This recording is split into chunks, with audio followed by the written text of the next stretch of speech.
From translation, RSV Revised Standard Version. This 291 day of the year. Today we are reading passages Mark 8-9. Mark chapter 8, verses 1-38.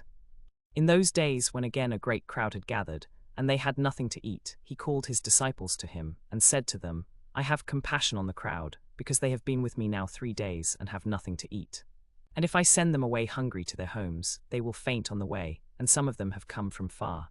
And his disciples answered him, How can one feed these men with bread here in the desert? And he asked them, How many loaves have you? They said, 7. And he commanded the crowd to sit down on the ground, and he took the 7 loaves, and having given thanks, he broke them and gave them to his disciples to set before the people, and they set them before the crowd. And they had a few small fish, and he blessed them and said that they should be set also before them. And they ate and were filled, and they took up the broken pieces left over, 7 baskets full, and there were about 4,000 people. And he sent them away, and he got into the boat with his disciples and came to the district of Dalmanutha. The Pharisees came and began to argue with him, seeking from him a sign from heaven, to test him. And he sighed deeply in his spirit, and said, Why does this generation seek a sign? Truly I say to you, no sign shall be given to this generation. And he left them, and getting into the boat again he departed to the other side. Now they had forgotten to bring bread, and they had only 1 loaf with them in the boat. And he charged them, saying, Take heed, beware of the leaven of the Pharisees and the leaven of Herod. And they discussed it with one another, saying, We have no bread. And being aware of it, Jesus said to them, Why do you discuss the fact that you have no bread? Do you not yet perceive or understand? Are your hearts hardened? Having eyes do you not see, and having ears do you not hear? And do you not remember, when I broke the 5 loaves for the 5,000, how many baskets full of broken pieces did you take up? They said to him, 12. And the 7 for the 4,000, how many baskets full of broken pieces did you take up? And they said to him, 7. And he said to them, Do you not yet understand? And he came to Bethsaida. And they brought a blind man to him, and begged him to touch him. And he took the blind man by the hand and led him out of the village. And when he had spit on his eyes and laid his hands upon him, he asked him, Do you see anything? And he looked up and said, I see men, but they look like trees, walking. Then he laid his hands upon his eyes again and made him look up, and he was restored and saw everything clearly. And he sent him away to his home, saying, Do not even enter the village. And Jesus went on with his disciples to the villages of Caesarea Philippi, and on the way he asked his disciples, Who do men say that I am? And they told him John the Baptist, and others Elijah, and others one of the prophets. And he asked them, But who do you say that I am? Peter answered him, You are the Christ. And he charged them to tell no one about him. And he began to teach them that the Son of Man must suffer many things, and be rejected by the elders and the chief priests and the scribes, and be killed, and after 3 days rise again. And he said this plainly. And Peter took him and began to rebuke him. But turning and seeing his disciples, he rebuked Peter and said, Get behind me, Satan, for you are not on the side of God but of men. And he called to him the multitude with his disciples, and said to them, If any man would come after me, let him deny himself and take up his cross and follow me. For whoever would save his life will lose it. And whoever loses his life for my sake and the gospel's will save it. For what does it profit a man to gain the whole world and forfeit his life? For what can a man give in return for his life? For whoever is ashamed of me and my words in this adulterous and sinful generation, of him will the Son of Man also be ashamed, when he comes in the glory of his Father with the holy angels. Mark chapter 9, verses 1-42. And he said to them, Truly, I say to you, there are some standing here who will not taste death before they see the kingdom of God come with power. And after 6 days Jesus took with him Peter and James and John, and led them up a high mountain apart by themselves. And he was transfigured before them, and his garments became glistening, intensely white, as no fuller on earth could bleach them. And there appeared to them Elijah with Moses, and they were talking to Jesus. And Peter said to Jesus, Rabbi, it is well that we are here. Let us make 3 booths, one for you and one for Moses and one for Elijah.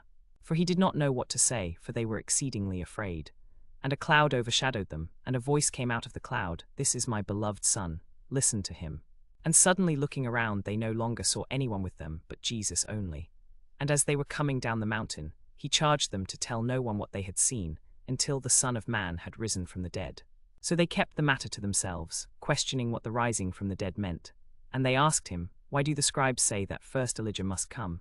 And he said to them, Elijah does come first to restore all things. And how is it written of the Son of Man, that he should suffer many things and be treated with contempt? But I tell you that Elijah has come, and they did to him whatever they pleased, as it is written of him. And when they came to the disciples, they saw a great crowd about them, and scribes arguing with them. And immediately all the crowd, when they saw him, were greatly amazed, and ran up to him and greeted him. And he asked them, "What are you discussing with them?" And one of the crowd answered him, "Teacher, I brought my son to you, for he has a spirit that makes him mute, and wherever it seizes him, it dashes him down. And he foams and grinds his teeth and becomes rigid. And I asked your disciples to cast it out, but they could not." And he answered them, "O faithless generation, how long am I to be with you? How long am I to bear with you? Bring him to me." And they brought the boy to him. And when the spirit saw him, immediately it convulsed the boy, and he fell on the ground and rolled about, foaming at the mouth. And Jesus asked his father, "How long has this been happening to him?" And he said, "From childhood. And it has often cast him into the fire and into the water to destroy him. But if you can do anything, have compassion on us and help us." And Jesus said to him, "If you can. All things are possible to him who believes." Immediately the father of the child cried out and said, "I believe, help my unbelief." And when Jesus saw that a crowd came running together, he rebuked the unclean spirit, saying to it, "You dumb and deaf spirit, I command you, come out of him, and never enter him again." And after crying out and convulsing him terribly, it came out, and the boy was like a corpse, so that most of them said, "He is dead." But Jesus took him by the hand and lifted him up, and he arose. And when he had entered the house, his disciples asked him privately, "Why could we not cast it out?" And he said to them, "This kind cannot be driven out by anything but prayer." They went on from there and passed through Galilee. And he would not have anyone know it, for he was teaching his disciples, saying to them, "The Son of Man will be delivered into the hands of men, and they will kill him. And when he is killed, after 3 days he will rise." But they did not understand the saying, and they were afraid to ask him. And they came to Capernaum, and when he was in the house he asked them, "What were you discussing on the way?" But they were silent. For on the way they had disputed with one another who was the greatest. And he sat down and called the 12. And he said to them, "If anyone would be first, he must be last of all and servant of all." And he took a child and put him in the midst of them. And taking him in his arms, he said to them, "Whoever receives one such child in my name receives me, and whoever receives me receives not me but him who sent me." John said to him, "Teacher, we saw a man casting out demons in your name, and we forbade him because he was not following us." But Jesus said, "Do not forbid him. For no one who does a mighty work in my name will be able soon afterward to speak evil of me. For he that is not against us is for us. For truly, I say to you, whoever gives you a cup of water to drink because you bear the name of Christ will by no means lose his reward.